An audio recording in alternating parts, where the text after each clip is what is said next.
Baik,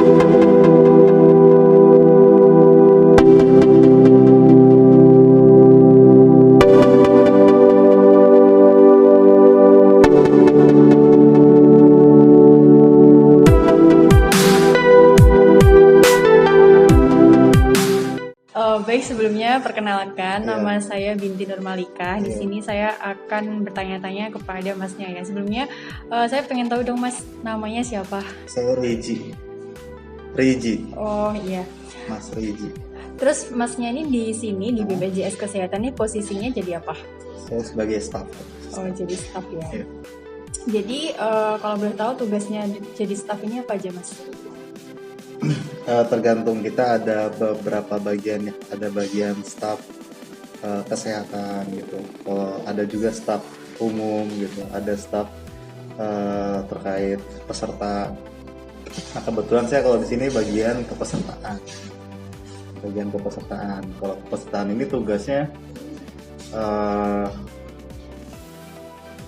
yang berkaitan dengan proses administrasi kepesertaan JKN gitu.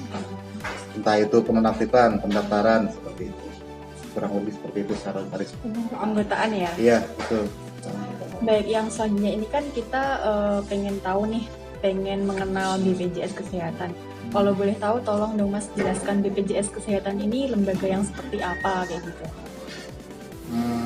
Sebetulnya kalau untuk informasi terkait BPJS Kesehatan secara lengkap ya, secara jelas, dasar hukum dan lain-lain itu ada di Google ya, banyak di Wikipedia atau di websitenya BPJS Kesehatan. Cuma ini dari, mungkin maksudnya Jadi sepengetahuan Mas. dari saya ya. Iya. Nah, BPJS Kesehatan ini merupakan badan hukum ya, badan hukum milik negara. Jadi kalau disingkat BHMN, kan kita ada tahu ya BUMN kan, badan usaha. Kalau kita ini BHMN, jadi badan hukum milik negara yang diamanati oleh presiden untuk mengelola kepesertaan jaminan kesehatan nasional. Jadi kan untuk JKN ini adalah program dari negara kita. Nah, kemudian program ini dikelola oleh BPJS Kesehatan selaku BHMN yang ditunjuk oleh presiden, seperti itu. Jadi kan kadang masyarakat nanya, BPJS itu BUMN? Bukan, kita bukan BUMN. Terus ada yang nanya lagi, PNS ya kalau kerja BPJS? Bukan juga, kita independen, tanggung jawabnya langsung ke presiden. Gitu. Jadi tidak melakukan usaha gitu ya Mas? Enggak ada. Kita kan kalau istilahnya itu nirlaba. Oh, Nirlaba itu kan yang tidak orientasinya bukan profit. orientasinya bukan pada keuntungan, bukan pada laba itu. Selanjutnya, tadi Masnya udah menjelaskan nih tentang BPJS Kesehatan ini secara umum seperti apa. Nah, saya mau tanya selanjutnya ini, kegiatannya di BPJS ini apa aja sih Mas? Kegiatannya, Maksudnya program-programnya gitu. program apa nih? Layanan yang disediakan. Oh, gitu. layanan Iya. ya. Kalau kita ini kan dari struktur organisasinya dulu ya. Kalau strukturnya ini, kita yang di Ponorogo ini sebagai kantor operasional, kantor layanan operasional. Nah, induknya ini Ponorogo ini mengikuti di Madiun. Jadi kantor cabangnya tuh Madiun. Nah, kita ini ada kantor operasional. Jadi kalau di sini tuh operasional aja, kayak misalnya layanan peserta mau perubahan data. Ya, perubahan data misalnya perubahan paskes, perubahan kelas, penambahan anggota keluarga, pendaftaran peserta baru, itu bisa di sini.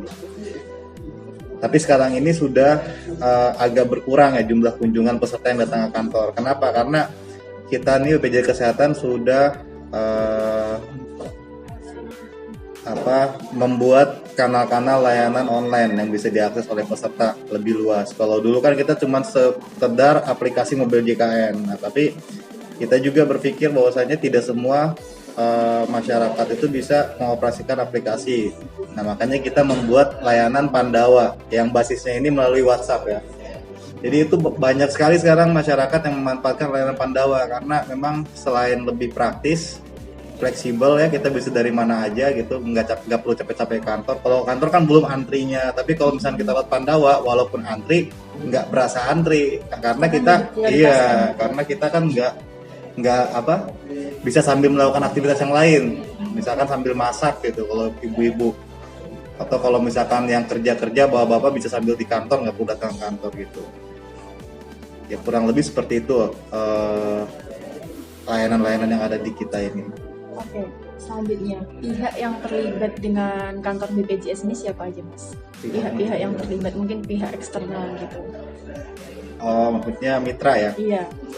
Kalau misalkan kita bermitra dengan kita nih di Ponorogo ya, contoh di Ponorogo ya pasti kita bermitra dengan pemerintahan Kabupaten Ponorogo. Karena misalkan untuk kepesertaan, mungkin Bamba di sini pernah dengar istilah peserta yang ditanggung oleh pemerintah gitu, PBI gitu ya.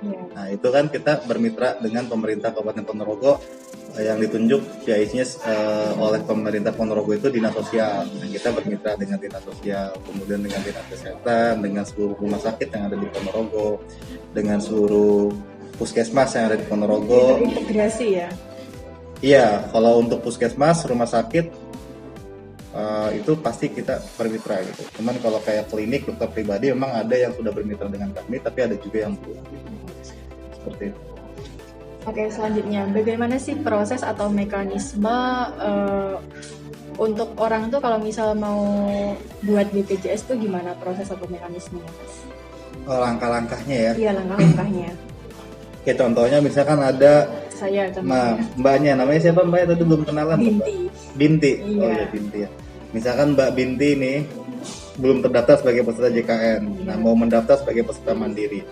Sebenarnya ada kurang lebih ada tiga opsi Mbak Binti ini untuk melakukan pendaftaran. Yang pertama, Mbak bisa datang langsung ke kantor BPJS Kesehatan terdekat dengan membawa sejumlah persyaratan. Itu berupa persyaratan ini berupa KTP, KK, buku tabungan ya. Buku tabungan ini bisa dari Bank BNI, BRI, BTN, kemudian Bank Jatim juga sudah bisa, atau bisa juga menggunakan akun-akun uang elektronik ya sekarang, semisal Dana, OVO, FinPay seperti itu bisa. Nah kemudian datang ke kantor BPJS Kesehatan, nanti di sini akan diarahkan untuk mengisi formulir pendaftaran. Nah kemudian jika berhalangan, misalkan Mbak ini nggak bisa datang ke kantor BPJS Kesehatan, Mbak bisa memanfaatkan aplikasi mobil JKN yang bisa di-download di Play Store atau di App Store. Nah, nanti setelah download kita tinggal mengikuti langkah-langkahnya, sama halnya seperti kita bikin akun Instagram, Facebook gitu. Kalau itu kan ada formnya itu ya, nama ya kita isi nama gitu. Tinggal mengikuti aja langkah-langkahnya sampai akhirnya keluar nomor telepon di aplikasi BJKN. Nah kemudian yang berikutnya bisa juga melalui Pandawa yang pelayanan administrasi melalui WhatsApp itu. Nah untuk nomor Pandawa kami itu di 081 8165 165. Nah, itu nomor itu senasional. Jadi kalau misalkan Mbak Binti mengakses layanan Pandawa, itu belum tentu yang melayaninya adalah orang Ponorogo. Tapi bisa aja yang melayaninya itu orang Kalimantan gitu, karena sistemnya borderless. Jadi ketika ada tiket masuk, dia langsung mencari FL yang kosong. Jadi iya, frontliner yang kosong, bukan hanya di Jawa aja tapi seluruh Indonesia. Misalkan frontliner yang kosongnya ada di Papua ya, Papua nanti akan melayaninya gitu. Jadi waktu tunggunya cenderung lebih singkat gitu kalau di Pandawa itu. Karena kan pelayanannya dilakukan oleh seluruh frontliner di Indonesia. Seluruh Indonesia. Jadi ada tiga layanan itu yang bisa diakses. Tapi yang pasti persyaratannya untuk pendaftaran baru itu KTP, KK, dan buku tabungan ya, rekening bank, atau juga bisa akun keuangan elektronik ya.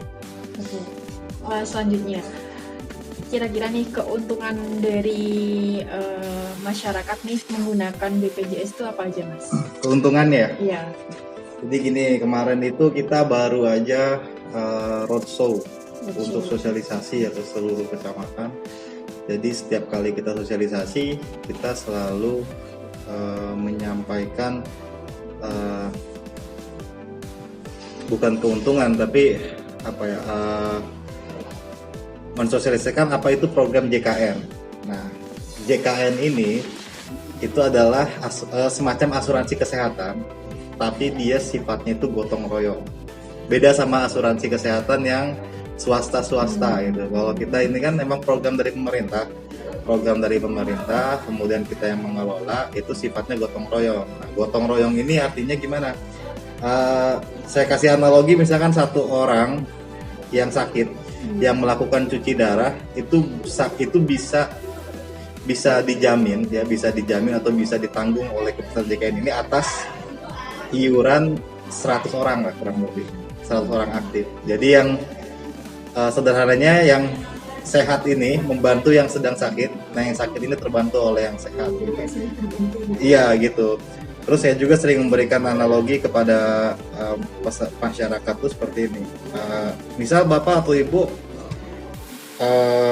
keluar ya naik motor itu cuacanya terang tapi kita selalu bawa jas hujan ya di bagasi. Nah seperti itulah program JKN itu. Kita kadang kan masyarakat tuh saya nggak sakit nggak perlu gitu, karena memang pada saat ini kita nggak sakit tapi kan nggak tahu ke depannya gimana gitu. Jadi sedia payung sebelum hujan, sedia jas hujan sebelum hujan, atau sedia ban serep sebelum ban yang intinya itu bocor gitu. Saya selalu kasih analoginya sedang mengendarai motor atau bawa mobil gitu kan, selalu bawa ban serep.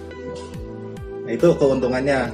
Terus yang keuntungannya pertama kan kita kalaupun sakit nggak akan bingung mbak, nggak akan bingung kalau sakit itu kita udah ada yang akan mengcover. Terus yang kedua ini tuh gotong royong dan semua indikasi medis itu pasti di cover. Selagi itu sesuai dengan prosedur dan sesuai dengan petunjuk dari dokter. Seperti itu. Baik, ini pertanyaan terakhir nih. Iya. Untuk di kantor BPJS Kesehatan Pondok ini perkembangannya seperti apa sih Mas? Maksudnya ini berdirinya itu di sini dari tahun berapa? Berdirinya? Yang kantor ini? Kantor Ponorogo ini. Jadi gini Pak, saya belum kenalan tadi, baru kenalan nama aja tadi ya. Yeah. Jadi saya ini awal kerja di BPJS Kesehatan itu 2019. Ya, masih baru lah, masih muda ya, karena lulus kuliah juga 2017-18. Nah itu awal penugasan saya di Serang Banten. Nah barulah saya pindah ke Ponorogo itu di bulan Agustus 2020. Nah jadi kurang lebih 1,5 tahun dulu di Serang baru ke Ponorogo. Nah untuk kantor yang sekarang nih yang ada di sini, yang kita sama-sama ada di sini, ini tuh baru berdiri itu per tanggal 5 September kemarin, karena sebelumnya kantor kita di Jalan Bayangkara. 5 September 2022. Iya. Berarti masih baru ya ini bangunannya? Iya, kalau yang gedung ini. Tapi kalau BPJS Kesehatan ada di Ponorogo itu sendiri ya sebelum itu juga udah ada gitu. Dan kantor kita sebelumnya kan di Jalan Bayangkara. Kalau perkembangan dari masyarakat sendiri yang kesini itu semakin hari mungkin tadi udah di. Iya, karena kita terus berinovasi. Nah, kita terus berinovasi memudahkan peserta dalam mengakses kanal layanan. Gitu. Satu lagi saya mau ngasih tahu informasi ini ya. Jadi setiap warga negara yang mendaftarkan dirinya ke program JKN, artinya warga negara tersebut patuh terhadap aturan yang diberikan atau yang diamanati oleh undang-undang.